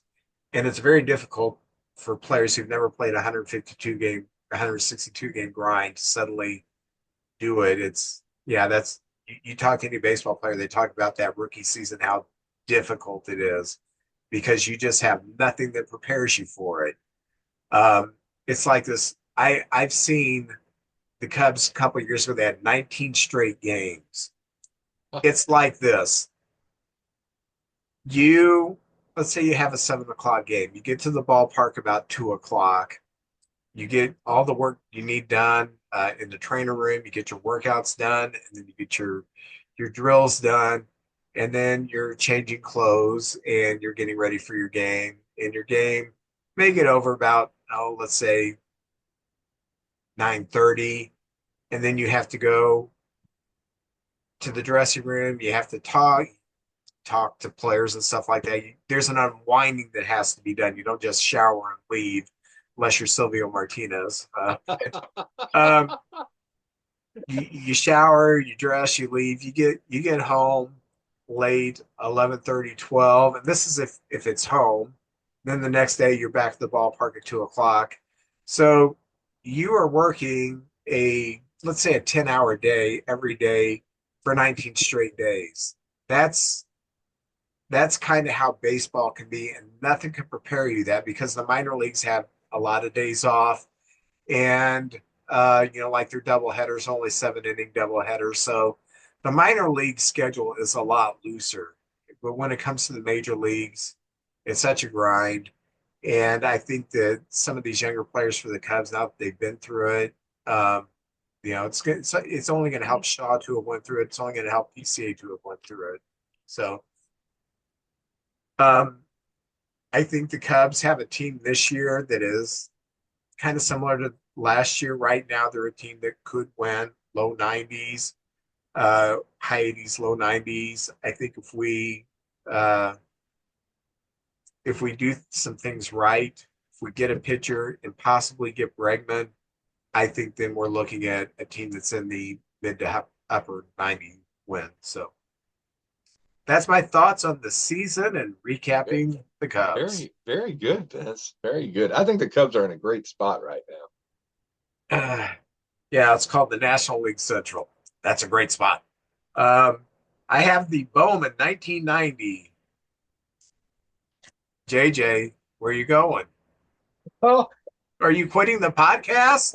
no, I left my cards out in the car, and Brody slid them underneath the door.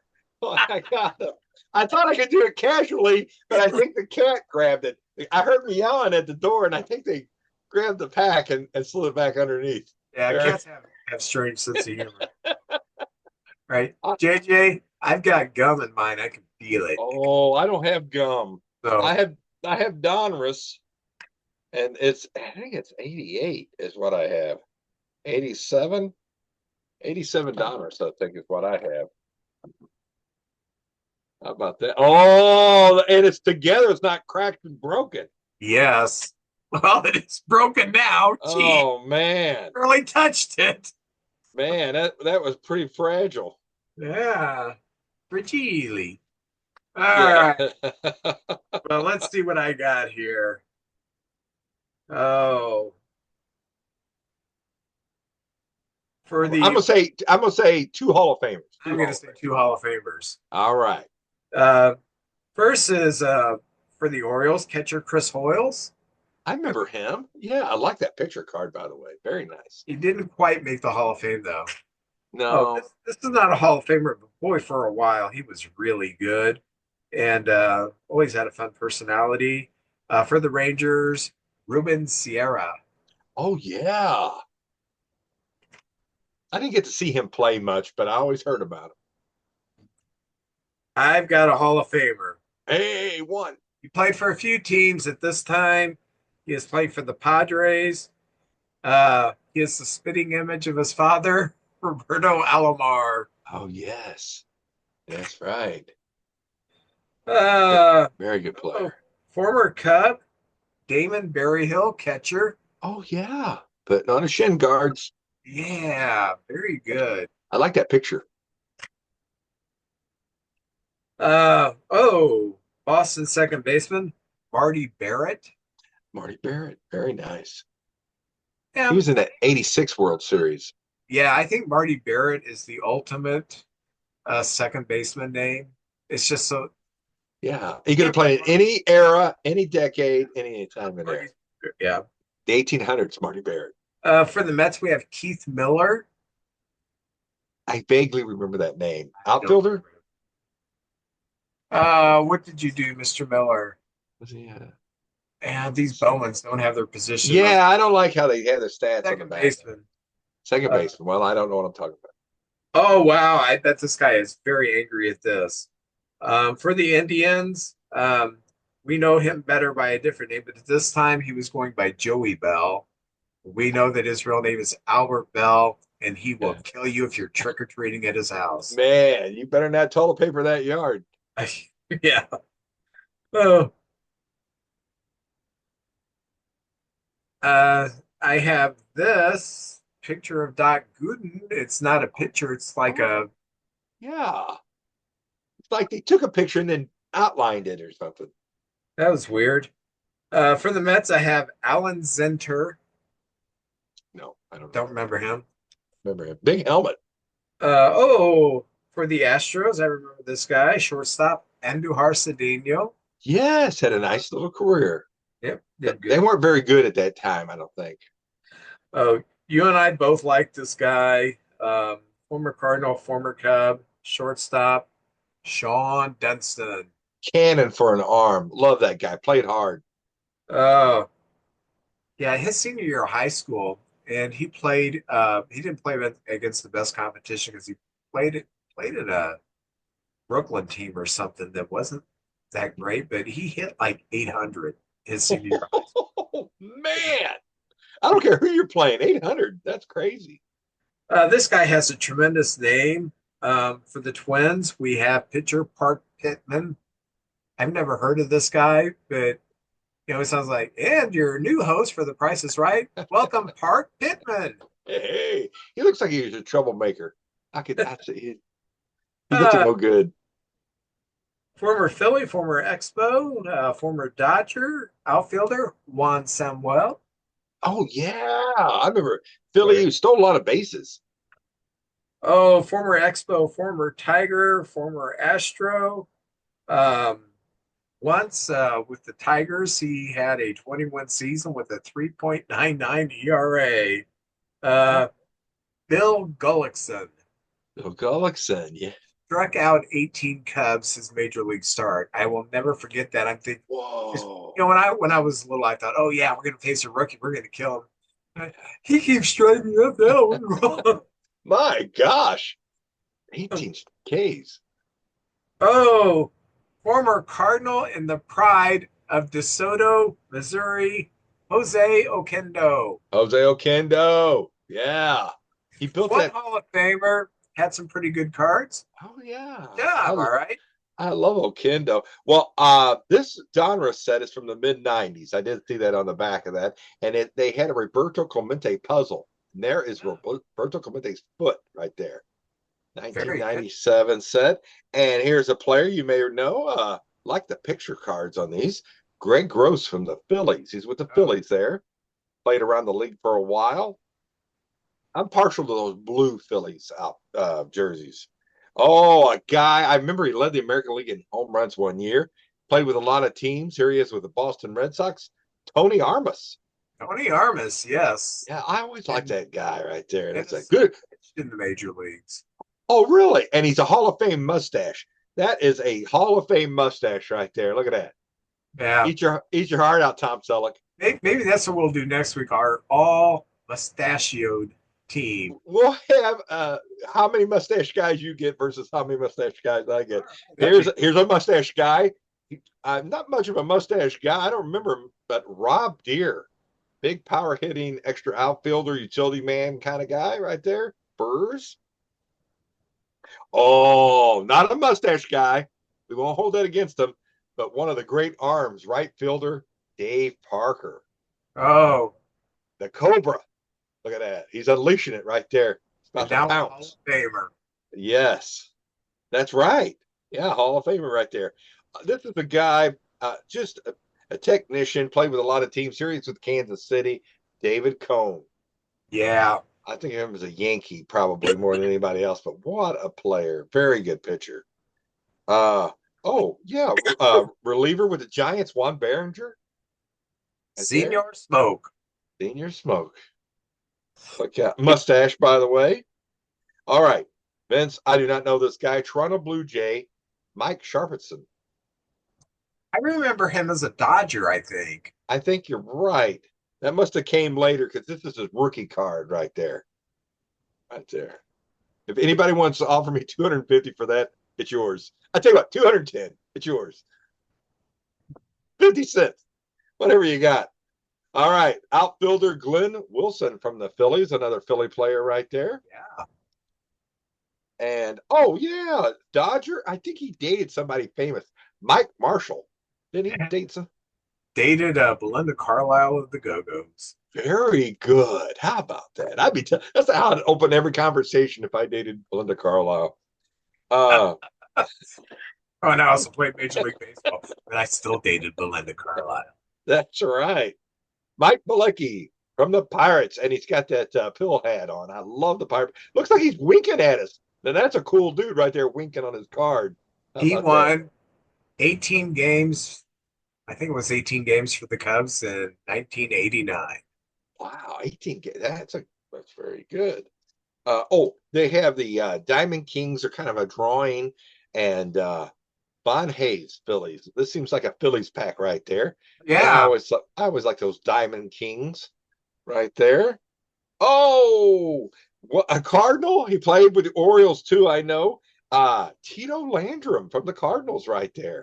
Tito Landrum. Look at that. Good looking guy right there. I think he became a model. I think he did some modeling. Rated rookie and one of my all-time favorite catchers. I put him in my top 20 catchers. Benito Santiago. That's a great name too, right there. Yeah. I loved watching him play baseball. And my final card, Detroit Tiger, and I was thinking of him as one of the great Tigers, Walt Terrell. Had a long career, played a long time in the big leagues. Yeah. There he is. And so that's my pack of cards right there, Donruss. Well, JJ, do you have big New Year's plans? No, I stay at home. Too many crazy drivers. They're going to have all those shows. I watch the fireworks on TV and the ball drop. I mean, for years I watched the Dick Clark at down there in New York City, and they dropped the ball, and you'd hear acts of the day. I remember the Village People singing. I think it was 1980, and I like that kind of stuff. I'm inside, and you hear fireworks going off, and a few people shooting off shotguns. I don't care if I'm in Potosi, Hillsboro, Missouri, Arkansas. It's the same thing. One year I set off some fireworks. I thought it was little fireworks. Turns out this thing went on forever. I was embarrassed. We ran and hid because we thought this fireworks was just going to go off shortly. It was right by the shoe factory in my grandma and grandpa's hometown, and that thing went off for like a minute. People's lights started coming on. I'm like, oh no, I didn't mean for that to happen. So I'm done with fireworks now.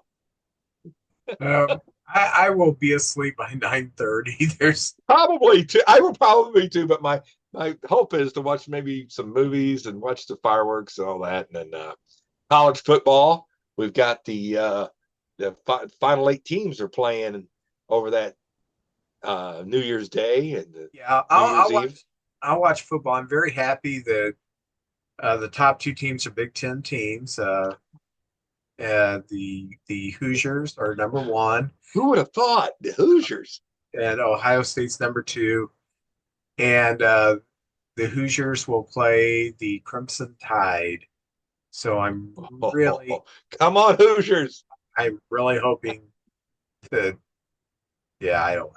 And it's neutral, a neutral site too. That'll be good. Yeah. Yeah. Well, JJ, I will see you next week. And everybody, I hope you have a happy New Year. Happy New Year.